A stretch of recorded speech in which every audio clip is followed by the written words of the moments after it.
setiap detik jutaan informasi tumpah ruah di genggaman kita. Berita baik, berita buruk, hoax, opini, ujaran kebencian, semuanya bersatu padu, membentuk riuh rendah yang kadang bikin kita bingung. Apakah di tengah badai informasi ini, kita masih ingat pada jangkar kita, Kompas Bangsa yang bernama Pancasila? Halo teman-teman, selamat datang di video edukatif dan kreatif yang bertemakan Pancasila dan isu-isu kebangsaan yang kontemporer. Menemukan Kompas Bangsa di era digital, video ini bukan sekedar teori.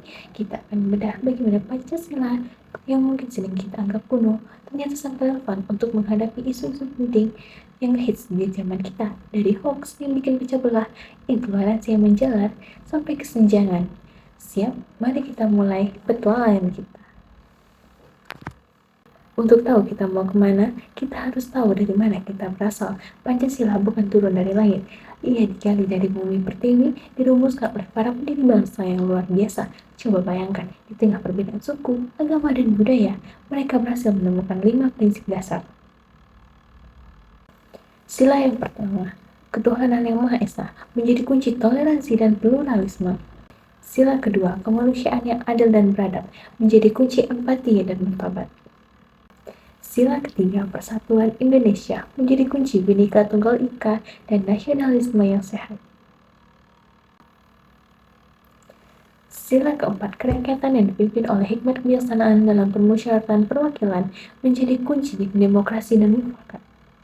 Sila kelima, keadilan sosial bagi seluruh rakyat Indonesia, menjadi kunci kesetaraan dan redistribusi.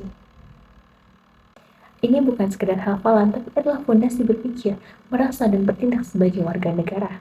Nah, tapi apa iya fondasi kuno ini masih relevan di zaman serba digital serba cepat? Jawabannya sangat relevan. Mari kita buktikan. Kita akan bedah satu persatu isu kebangsaan kontemporer yang bisa kita temukan solusinya di Pancasila. Nah, siapa di sini yang pernah ngerasa gatal ingin ikut debat di kolom komentar atau kesal dengan hoax yang beredar? Ini loh wajah tantangan Pancasila pertama dan kedua di era digital. Media sosial menciptakan kita merasa aman di balik layar, sehingga merasa lebih mudah menggunakan kata-kata yang tidak akan kita ucapkan di dunia nyata. Ini merusak dan melukai martabat orang lain. Sila ketuhanan yang Maha Esa bukan hanya soal ritual, tapi soal bagaimana kita menghargai keyakinan orang lain, dan sila kemanusiaan yang adil dan beradab mengingatkan kita bahwa di balik layar HP ada manusia dengan perasaan. Jempol kita punya kekuatan, mari gunakan dengan bijak dan beradab. Indonesia itu mozaik raksasa, beribu suku, bahasa, adat, agama. Sila ketiga, persatuan Indonesia adalah perekatnya. Tapi di era digital, mozaik ini seringkali terasa retak. Dulu kita bersatu melawan penjajah, sekarang musuh lebih halus, rasa curiga antara sesama anak bangsa, merasa kelompok yang paling benar, dan terjebak di echo chamber di media sosial membuat kita makin jauh dan memiliki pandangan yang sangat berbeda. Identitas kelompok itu wajar, tapi jangan menutup mata pada identitas kita sebagai bangsa Indonesia. Scroll dikit feed kita, adik jadi tahu perspektif lain. Pemerintah dan komunitas harus gencar dalam memberikan edukasi terhadap literasi digital agar tidak termakan oleh informasi yang hoax. Dan juga harus mengecek dari mana sumber berita tersebut. Pancasila tidak meminta kita seragam, tapi minta kita bersatu dalam perbedaan. Bangga menjadi suku di daerahmu itu bagus, tapi lebih banggalah menjadi bagian dari Indonesia. Demokrasi itu bukan hanya soal coblosan 5 tahun sekali.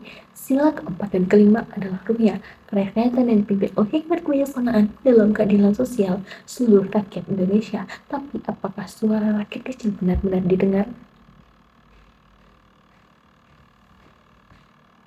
Kesenjangan ekonomi, ketidakadilan di mata hukum, atau sulitnya rakyat kecil bersuara, ini adalah tantangan nyata bagi sila keempat dan kelima. Bagaimana Pancasila menawarkan solusinya? Keadilan sosial itu bukan cuma bantuan sembako, tapi sistem yang memastikan setiap warga negara punya kesempatan yang sama. Sila kelima menuntut redistribusi yang adil, dan sila keempat menuntut kebijakan yang lahir dari musyawarah yang benar-benar melibatkan rakyat, bukan sekedar segelintir elit. Pancasila mengajak kita untuk kritis tapi tetap konstruktif. Berani menyuarakan kebenaran, dengan cara yang bijaksana. Dan yang paling penting, memastikan bahwa pembangunan ini benar-benar untuk seluruh rakyat Indonesia, bukan untuk sebagian saja. Jadi teman-teman, Pancasila bukan cuma teori di buku, ia adalah peta jalan, ia adalah kompas yang menuntun kita di tengah badai modernitas. Bagaimana cara kita mengimplementasikannya? Sederhana, mulai dari jempol kita, dari percakapan kita, dan kepedulian kita terhadap sesama.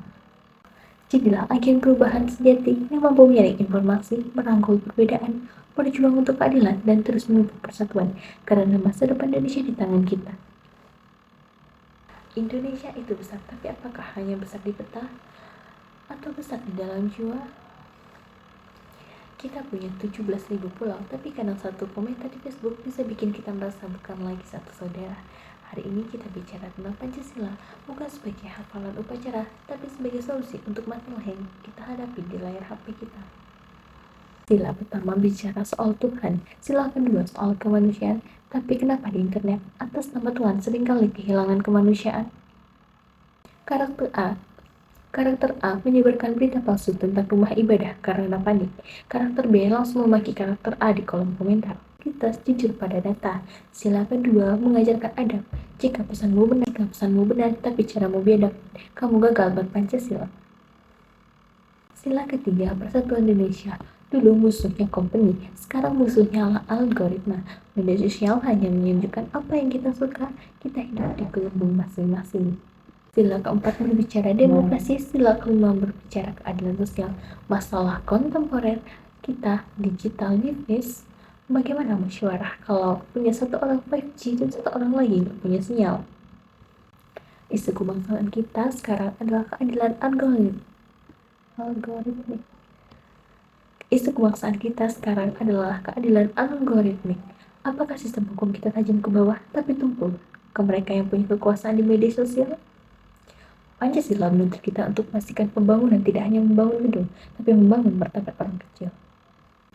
Kalian mau Pancasila jadi keren? Gak perlu pakai seragam, cukup lakuin ini.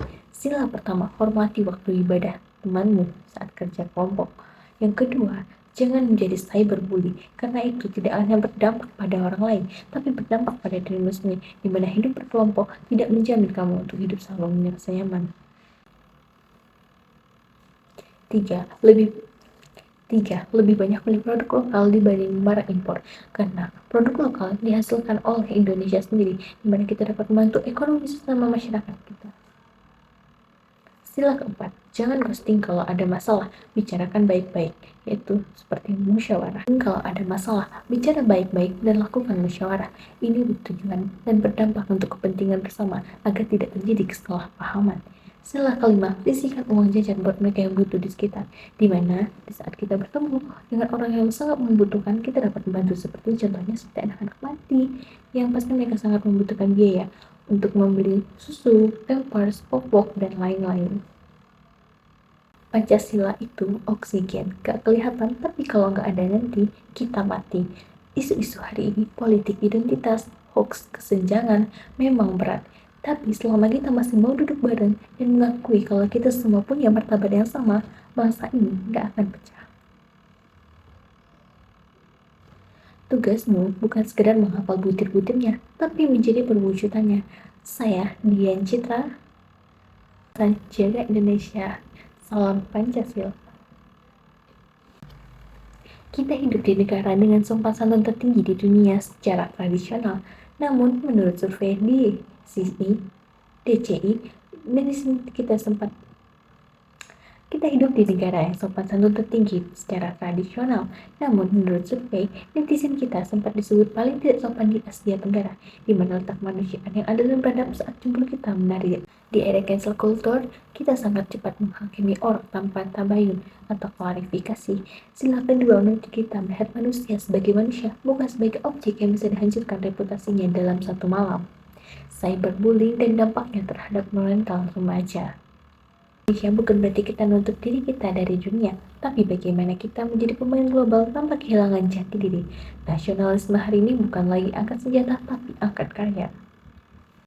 Demokrasi kita sering terjebak pada angka siapa yang paling banyak suara dia yang menang. Padahal sila keempat menekankan hikmat kebijaksanaan, artinya kualitas argumen yang lebih penting daripada kuantitas teriakan. Pancasila tidak butuh pembela yang teriak-teriak di jalan. Pancasila butuh praktisi. Jika kamu jujur dalam bekerja, kamu mengamalkan sila pertama. Jika kamu membantu teman kesulitan, itu sila kedua. Dan jika kamu tidak menyebarkan hoax, itu sila ketiga. Dan jika kamu mendengar pendapat orang lain, itu sila keempat. Dan jika kamu berbagi pada yang membutuhkan, itu sila kelima. Pancasila bukan warisan untuk dijaga, tapi energi untuk dikerjakan. Lalu, pernahkah kalian bertanya mengapa sebuah bangsa dengan begitu banyak suku dan bahasa bisa berdiri di bawah satu nama selama hampir satu abad? Ini bukan kesalahan sejarah, ini adalah kajian dan rencanakan. Namun hari ini kita seperti pengidap amnesia, kita penghafal Pancasila seperti kita menghafal lirik lagu yang tidak pernah kita maknai. Kita masih menyebut persatuan, tapi jempol kita begitu ringan mengetik makian untuk saudara seiman yang berbeda pilihan. Tapi saudara berbangsa yang berbeda warna kulit, kita berada di titik nadir, di mana teknologi melesat ke depan, namun adab kita seolah melangkah mundur ke zaman batu digital. Kontemporer, kita bukan lagi soal apakah Tuhan itu ada, tapi apakah Tuhan diizinkan hadir dalam perilaku kita sehari-hari. Kita terjebak dalam spiritualitas performa di media sosial. Kita menampilkan diri sebagai pembela iman yang paling perkasa. Namun di saat yang sama, kita mengabaikan sila kedua. Kita lupa bahwa ketaatan kepada Tuhan yang bisa dibenarkan jika ia menghancurkan kemanusiaan. Fenomena cyberbullying saat seorang melakukan kesalahan, ribuan orang merasa berhak menjadi hakim, jaksa, sekaligus algojo. Kita mereduksi manusia yang kompleks menjadi sekedar data atau konten, padahal Pancasila lahir dari rasa hormat yang mendalam terhadap martabat manusia. Jika agama membuatmu membenci manusia lain, mungkin yang sedang kamu sembah bukan Tuhan, melainkan egomu yang berbaju agama. Sila ketiga, persatuan Indonesia kini menghadapi musuh yang tak terlihat. Algoritma kita tidak lagi dipisahkan oleh lautan, tapi oleh echo chamber. Media sosial merancang dunia, kita hanya mendengar apa yang kita inginkan dengar. Kita kehilangan kemampuan untuk berdialog dengan orang yang berbeda. Dulu pahlawan kita bersatu melawan peluru, sekarang kita justru menembakkan hoax untuk menjatuhkan mental bangsa sendiri. Hari ini adalah kemampuan untuk menahan diri tidak menyebar berita yang belum tentu benar hanya demi kepuasan. Nasionalisme hari ini adalah kemampuan untuk menahan diri tidak menyebar berita yang belum tentu benar hanya demi kepuasan sesaat melihat lawan politik yang muncul. Nasionalisme hari ini adalah kemampuan untuk menahan diri tidak menyebarkan berita yang belum tentu benar hanya demi kepuasan sesaat melihat politik. Nasionalisme hari ini adalah kemampuan untuk menahan diri tidak menyebar berita yang tidak benar hanya demi kepuasan saat melihat lawan politikmu hancur. Persatuan ini mahal, tapi perpecahan akan jauh lebih mahal harganya. Ia dibayar dengan masa depan anak cucu kita. Demokrasi hari ini seringkali terasa seperti pasar gelap. Siapa yang punya modal besar, dia yang paling bersuara keras. Sila keempat, kerakyatan yang dipimpin oleh hikmat kebijaksanaan seolah tenggelam oleh kerakyatan yang dipimpin oleh finalitas kita. Sila keempat, kerakyatan yang dipimpin oleh hikmat kebijaksanaan seolah tenggelam oleh kerakyatan yang dipimpin oleh finalitas. Kita lebih peduli pada apa yang lebih trending daripada apa yang lebih esensial. Lalu kita bicara soal sila kelima, keadilan sosial. Di dunia kontemporer, kesenjangan bukan lagi soal siapa yang punya sawah dan siapa yang tidak. Ini adalah soal akses ke pendidikan berkualitas, akses ke internet yang murah, akses ke perlindungan hukum yang tidak tebang pilih. Bagaimana kita bisa menjadi bangsa yang besar jika untuk mendapatkan keadilan, rakyat kecil harus viral terlebih dahulu. Pancasila menuntut sebuah janji bahwa kesejahteraan bukan hadiah dari pemerintah, tapi hak yang harus dirasakan oleh setiap orang dari Sabang sampai Merauke tanpa terkecuali. Sahabatku, Pancasila bukan sekedar dokumen kuning yang disimpan di museum. Ia bukan sekedar hiasan di ruang kelas. Pancasila adalah organisme yang hidup. Ia bernafas dalam setiap tindakan kecil kita.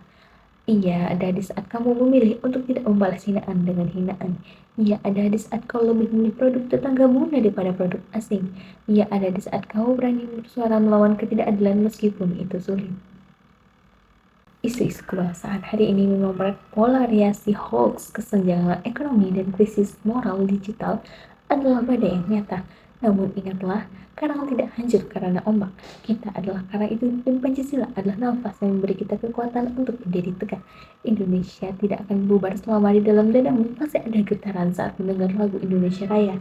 Dan di dalam pikiranmu masih ada kejernihan untuk melihat sesama sebagai saudara. Mari kita berhenti meneriaki Pancasila, mari kita mengerjakannya. Karena pada akhirnya, sejarah tidak akan mencatat seberapa keras kita berteriak, tapi seberapa nyata kita memberikan dampak. Dahulu, kebenaran adalah cahaya yang kita cari di antara tumpukan buku dan petuah orang yang bijak. Namun hari ini, di abad ke-21, kebenaran telah bergeser dari apa yang terbukti menjadi apa yang banyak disukai. Karena hidup di era post-truth, sebuah masa depan emosi dan keyakinan pribadi lebih laku daripada fakta objektif. Pancasila pada sila keempat bicara tentang hikmat kebijaksanaan. Namun, bagaimana mungkin hikmat itu lahir jika kita lebih percaya pada potongan video berdurasi 15 detik daripada penjelasan para ahli? Kita akan membunuh kepakaran. Kita merasa lebih pintar dari dokter setelah membaca satu utas di X. Kita merasa lebih paham agama daripada ulama setelah menonton potongan ceramah di TikTok. Kebangsaan kita terancam bukan karena oleh musuh dari luar, tapi oleh ketidakmampuan kita membedakan mana realita dan mana manipulasi algoritma. Pancasila menuntut manusia menjadi cerdas. Literasi bukan sekedar mesin berbagi tanpa filter. Dengarlah kebisingan ini, kita sering mengklaim sebagai bangsa yang paling toleran, namun media sosial kita menjadi medan perang yang tanpa akhir. Isu kebangsaan kontemporer yang paling nyata adalah polarisasi identitas. Kita tidak lagi melihat orang lain sebagai sesama warga negara, melainkan sebagai lawan politik, kadrun, cebong, atau laba-laba rendahan lainnya. Kita terjebak di echo chamber, ruang gema yang memantulkan suara kita sendiri. Algoritma media sosial telah memisahkan kita berdasarkan kebencian yang sama. Sila ketiga adalah persatuan Indonesia. Maka musuh terbesar saat ini bukan lagi penjajah fisik, melainkan segregasi digital. Kita bersatu dalam kelompok-kelompok kecil, namun bercerai-berai dalam satu bangsa. Kita lebih membela kelompok yang salah daripada membela kebenaran yang ada pada kelompok lain, di mana letak keadilan jika objektivitas kita sudah mati oleh fantasi buta. Pancasila tidak hanya mengatur hubungan antara manusia dengan manusia, tapi manusia dengan Tuhan. Sila kelima, keadilan sosial, mencakup keadilan bagi lingkungan Indonesia kontemporer menghadapi ancaman krisis iklim yang nyata. Kita sering bicara kedaulatan bangsa, tapi apakah berdaulat di atas air kita sendiri? Apakah kita berdaulat di atas hutan kita? Pembangunan yang ugal-ugalan atas nama kemajuan seringkali menumbalkan sila kedua. Kemanusiaan yang adil dan beradab menggusur tanpa dialog, merusak ekosistem tanpa memikirkan warisan untuk anak cucu. Isu kebangsaan hari ini adalah bagaimana kita menyeimbangkan antara perut yang lapar dengan bumi yang semakin panas. Nasionalisme sejati bukan hanya bangga pada batik dan lagu daerah, tapi nasionalisme adalah menjaga setiap jengkal tanah air. Sejati bukan hanya bangga pada batik dan lagu daerah, tapi nasionalisme adalah menjaga setiap jengkal tanah dan air agar tetap bisa menghidupi generasi 100 tahun lagi. Mari kita bicara jujur tentang realita hari ini. Sila kelima adalah janji yang paling sulit ditepati di kota besar. Kita bicara tentang artificial intelligence dan ekonomi digital. Namun di ribuan desa, sinyal internet masih merupakan kemewahan dan listrik masih sering padam. Senjangan ekonomi kontemporer bukan lagi soal kepemilikan tanah, tapi kepemilikan akses. Tanpa akses informasi, keadilan hanyalah slogan di baliho politik. Isu kebangsaan adalah bagaimana bahwa kemajuan teknologi tidak menciptakan kasta baru antara mereka yang terkoneksi dan mereka yang terisolasi. Pancasila menuntut untuk hadir sebagai penonton, tapi sebagai jembat. Pancasila menuntut untuk hadir bukan sebagai penonton, tapi sebagai jembatan untuk menghubungkan ketertinggalan dengan kemajuan. Pancasila bukanlah teks mati di tahun 1945. Ia adalah kontrak sosial yang harus kita tanda tangan setiap hari melalui perilaku kita. Isu-isu kontemporer ini hoax, polarisasi, krisis iklim, kesenjangan adalah ujian untuk melihat apakah kita layak menjadi bangsa besar. Jangan biarkan Pancasila hanya menjadi upacara rutin di setiap tanggal 1 Juni atau 1 Oktober. Jadikan ia sistem operasi dalam otak kita saat kau ragu untuk menekan berita yang provokatif. Disitulah Pancasila bekerja saat kamu merasa sakit melihat ketidakadilan apa yang terjadi pada orang lain. Disitulah Pancasila berdenyut, kita memiliki masa depan, dan masa depan itu hanya bisa memenangkan jika kita berhenti bertengkar di ruang hampa dan mulai bekerja di dunia nyata. Dengarlah suara ini, bukan suara kendaraan bersifat bersahut-sahut di jalanan protokol, bukan pula danting notifikasi yang tak henti mengejar perhatianmu, tapi dengarlah degup jantung sebuah bangsa yang sudah bernapas selama lebih dari 8 dekade. Kita sering menyebut diri kita Indonesia, tapi pernahkah kita bertanya, apa yang sebenarnya merekatkan kita selain garis batas peta peninggalan kolonial? Pancasila, 5 kata yang sering kita ucapkan dengan bibir datang saat upacara hari Senin, namun jarang kita biarkan konsep meresap hingga ke pembuluh darah. Hari ini kita berdiri persimpangan zaman yang sangat asing, sebuah era di mana informasi lebih cepat daripada akal sehat, di mana identitas seringkali bukan lagi soal siapa saya, melainkan apa yang saya benci. Dahulu, para pendiri bangsa ini pemuda-pemuda yang berusia sama mungkin dengan kita. Dengan kalian duduk di sebelah gedung kecil, berkeringat, berdebat, bukan untuk kepentingan kursi, tapi untuk sebuah mimpi. Mereka mencari titik temu atau kalimat sawah. Mereka menyadari bahwa bangsa ini terlalu indah untuk seragam, namun terlalu rapuh untuk bercerai-berai. Disinilah Pancasila lahir, bukan sebagai dogma yang kaku, melainkan sebuah meja statis, tempat untuk kita berkumpul, lesitat dinamis yang menuntun kita ke depan. Namun, pertanyaannya, apakah kompas ini masih bisa kita pegang atau sudah dibuang ke tempat sampah sejarah? Masuklah kita ke dunia kita hari ini, dunia layar di mana dunia kebenaran ditentukan oleh segala banyak yang menekan tombol like. Isu kebangsaan kita paling takut adalah matinya kejujuran. Kita berada di era post-truth di mana kebohongan diulang-ulang beribu kali ke media sosial akan dianggap sebagai kebenaran mutlak. Lihatlah sila pertama kita, ketuhanan yang Maha Esa di ruang digital atas nama Tuhan. Manusia seringkali kehilangan ketuhanan, kita terjebak dalam fanatisme sempit yang menganggap surga hanya milik satu golongan. Agama yang seharusnya menjadi oase ketenangan diubah menjadi bahan bakar kebencian. Kita lupa bahwa ketuhanan dalam Pancasila adalah ketuhanan yang berbudaya, yang lapang, yang menghargai dan memanusiakan. Setelah mereduksi manusia menjadi sekedar piksel di layar, Pancasila menantang kita, bisakah kau tetap beradab di saat anonimitas menjanjikanmu keamanan untuk menjadi jahat? Sila ketiga, Persatuan Indonesia, isu kebangsaan kontemporer yang paling mencemaskan adalah fragmentasi sosial. Kita tidak dipisahkan oleh sungai atau selat, tapi oleh algoritma. Media sosial menciptakan gelombang opini yang membuat kita merasa paling benar sendiri. Kita terbelah, ada kubu ini, ada kubu itu. Di setiap 5 tahun sekali, kita mempertaruhkan persaudaraan hanya untuk kepentingan politik praktis. Kita seolah lupa bahwa warna darah kita sama, bahasa persatuan kita sama. Nasionalisme hari ini bukan lagi soal angkat senjata melawan penjajah asing. Nasionalisme kompetitor adalah kemampuanmu untuk tetap mencintai saudaramu yang berbeda pilihan politik.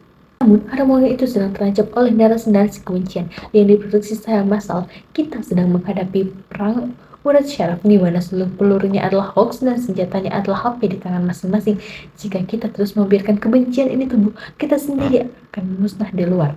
Untuk menghancurkan bangsa ini, kita butuh musuh di luar. Untuk menghancurkan bangsa ini, kita akan hancur oleh tangan kita sendiri. Lalu apa arti demokrasi jika rakyat kecil hanya dijadikan statistik? Sila keempat bicara tentang kehikmat kebijaksanaan. Isu kita hari ini adalah demokrasi prosedural, di mana kita membeli suara yang dibeli dengan sembako atau janji-janji kosong. Kita kehilangan hikmat, kita kehilangan dialog. Musyawarah mufakat digantikan dengan lobby-lobby di ruang gelap. Dan puncaknya adalah sila kelima, keadilan sosial bagi seluruh rakyat Indonesia. Ingatlah janji yang paling berat untuk ditepati. Isu kontemporer adalah kesenjangan yang kian menganga. Kita melihat gedung pencakar langit yang menembus awan, namun di bawah kakinya ada anak-anak yang belum tahu besok makan apa. Kita bicara ekonomi digital, tapi ada jutaan warga yang sinyal teleponnya pun tak punya. Bukan hanya soal bagi-bagi bantuan sosial, keadilan adalah kedaulatan adalah tanah atas air dan atas martabat hidup. Keadilan sosial berarti anak di pedalaman tua memiliki kesempatan yang sama untuk menjadi pemimpin bangsa seperti anak yang lahir di jantung Jakarta. Tanpa keadilan sosial, Pancasila hanyalah pajangan yang tak punya arti dan bagi perut yang lapar. Pancasila tidak butuh dibela dengan kata-kata kasar. Pancasila butuh dipraktikkan dengan tindakan nyata. Ia ada saat kau mematikan kebencianmu di HP. Ia ada di saat membantu tetanggamu tanpa bertanya apa agamanya. Ia ada di saat kamu jujur dalam pekerjaanmu dan di saat kamu peduli pada lingkunganmu. Indonesia bukan sekedar tanah air. Ia adalah sebuah cita-cita yang belum selesai. Kita adalah arsiteknya. Jangan biarkan bangunan ini roboh karena kita malas merawat fondasinya. Masa depan bukan sesuatu yang ditunggu, tapi sesuatu yang diciptakan. Jadilah manusia yang bernapas dengan nilai Pancasila, karena hanya dengan itulah Indonesia akan tetap ada, melampaui waktu, melampaui badai. Sebab Indonesia adalah kita. Sejarah tidak pernah menulis dirinya sendiri, ia ditulis oleh keringat, air mata, dan perdebatan sengit di ruang-ruang sempit yang engap. 80 tahun yang lalu, di sebuah negeri yang masih meraba-raba bentuk kemerdekaannya, lahir sebuah gagasan yang melampaui zaman, bukan sebuah ideologi impor yang dipaksakan, melainkan sebuah saripati dari ribuan tahun peradaban Nusantara.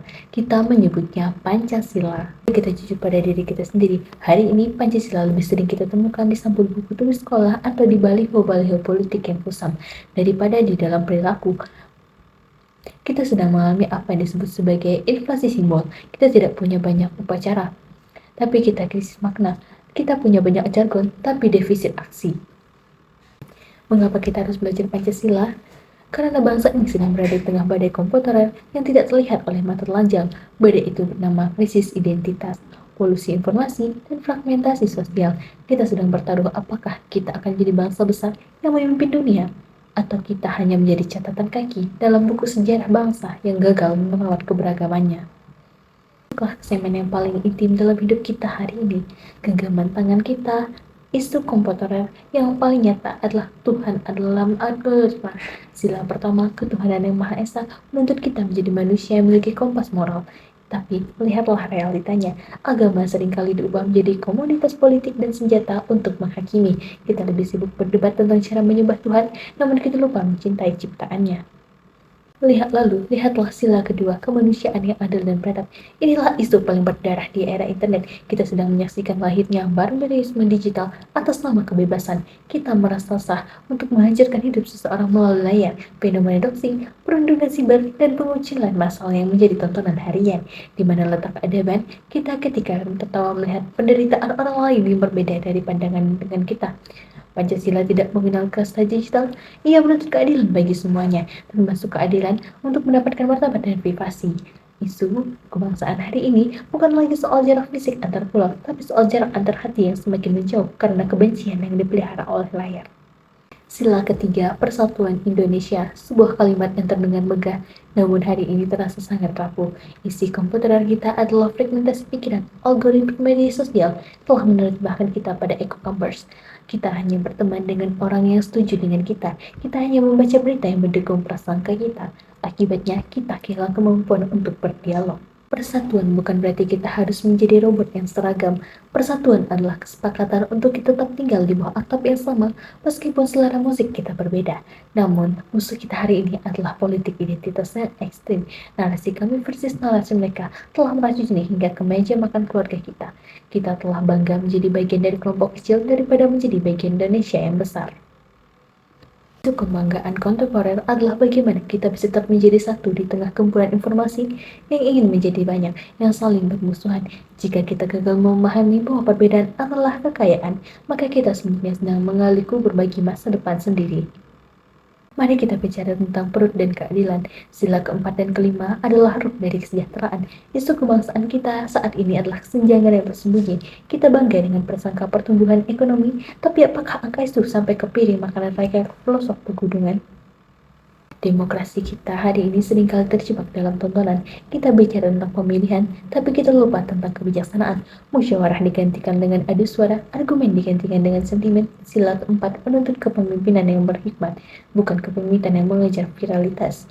Lalu, sila kelima, keadilan sosial. Isu kontemporer adalah digital device atau kesenjangan digital. Bagaimana mungkin kita bicara keadilan jika anak-anak yang bisa belajar dengan AI di Jakarta, sementara anak-anak di dalam harus berkilo-kilo hanya untuk mencari sinyal? Keadilan sosial berarti distribusi kesempatan. Keadilan masih hanya menjadi milik mereka yang punya koneksi dan posisi, maka Pancasila belum benar-benar hadir di rumah rakyat kita. Pancasila menuntut kita untuk memastikan untuk tidak satu pun warga yang tertinggal di belakang. Narasi ini tidak akan ada artinya jika ia berhenti saat video ini berakhir. Isu kebangsaan kontemporer yang kita bahas tadi, intoleransi, hoax, polarisasi, kesenjangan adalah raksasa yang nyata. Tapi kita punya senjata yang besar, adalah kesadaran. Pancasila bukanlah jimat, ia adalah sistem operasi. Ia adalah cara berpikir, cara kita merasa, dan cara kita bertindak. Ia ada di saat kamu memilih untuk memverifikasi berita sebelum membagikannya. Ia ada di saat kamu membela mereka yang terpinggirkan, meskipun mereka bukan saudaramu. Ia ada di saat kamu mencintai lingkunganmu seperti kamu mencintai dirimu sendiri. Kita adalah bangsa yang besar bukan karena luas wilayahnya, tapi karena luas hatinya. Jangan biarkan layar kecenderunganmu mempersempit cakrawala pikiranmu. Jangan biarkan kebencian sesaat menghancurkan warisan beradab-adab. Maka akan bacalah kembali 5 mutiara itu, bukan sebagai hafalan, tapi sebagai janji kepada para pendiri bangsa, janji kepada diri sendiri, dan janji kepada masa depan. Indonesia adalah tugas kita yang harus kita kerjakan setiap hari.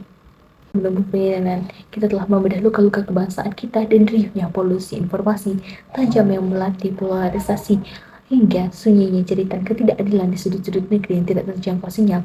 Mungkin muncul sebuah tanya di benak kalian, apakah kita sedang berada di ambang kehancuran? Jawabannya adalah tidak. Selama kita masih memiliki kegelisahan, artinya nurani kebangsaan kita masih berdenyut. Kesimpulan dari semua isu komputer yang kita bahas bukan terletak pada regulasi pemerintah yang ketat, bukan pada canggihnya teknologi, kecerdasan buatan untuk menyaring hoax, dan bukan pula pada seberapa sering kita meneriaki slogan di jalanan. Kesimpulan dari Pancasila adalah satu kata yang sangat sederhana namun sulit dilakukan, yaitu konsisten. Pancasila bukan sekedar kontrak sosial yang ditandatangani oleh kertas usang tahun 1945. Pancasila adalah kontrak harian yang harus kita tandatangani setiap hari saat kita terbangun. Saat kamu membuka ponselmu, saat kamu membaca berita yang memancing amarah, disitulah ujian sila pertama dan keduamu. Apakah kamu akan menjadi penyedot api kebencian atau menjadi air yang mendinginkan? Saat kamu melihat ketidakadilan menimpa mereka yang bukan kelompokmu, disitulah sila keempat dan kelimamu diuji. Apakah kamu akan diam karena merasa aman, atau kamu akan bersuara saat kamu tahu ketidakadilan ada di suatu tempat? Adilan di suatu tempat adalah ancaman bagi keadilan di seluruh tempat. Indonesia hari ini bukanlah orang lain, musuh terbesar kita adalah rasa apatis, rasa tidak peduli, rasa paling merasa benar sendiri. Kita terjebak dalam delusi bahwa Indonesia akan tetap ada hanya karena ia sudah berasa 80 tahun, padahal sebuah bangsa adalah sebuah kesepakatan yang harus diperbarui setiap saat oleh warganya.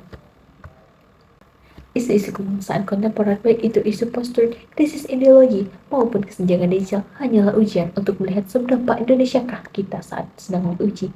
Maka, jangan biarkan membeku dalam teks-teks pidato yang kaku, jangan biarkan ia hanya menjadi saksi bisu di dinding kantor pemerintahan. Pulangkanlah Pancasila ke rumah aslinya, yaitu dalam setiap pikiran dan tindakanmu. Jadilah Pancasila yang bergerak, jadilah Pancasila yang mendengarkan, jadilah Pancasila yang merangkul. Kita adalah sebuah eksperimen besar kemanusiaan, sebuah mozaik raksasa yang sedang disusun oleh waktu.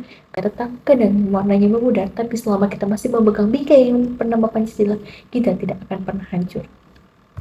Dunia sedang menonton kita, mereka bertanya-tanya, bagaimana bangsa dengan keragaman se-ekstrim ini bisa bertahan? Mari kita beri mereka jawaban. Kita bertahan karena kita memilih untuk mencintai perbedaan. Kita bertahan karena kita memilih untuk bersatu, bukan karena kita sama, tapi karena kita memiliki tujuan yang mulia. Masa keputusan yang kamu buat, di setiap apa yang kamu ketik, di setiap empati yang kamu berikan. Pulanglah ke jati diri, jadilah Indonesia yang bermartabat, jadilah Indonesia yang berakal budi, jadilah Indonesia yang mencintai kemanusiaan tanpa batas. Sebab selama detak jantungmu masih membawa ruh Pancasila, Indonesia tidak akan hanya menjadi kenangan, ia menjadi kenyataan abadi, dan hari ini hingga selamanya.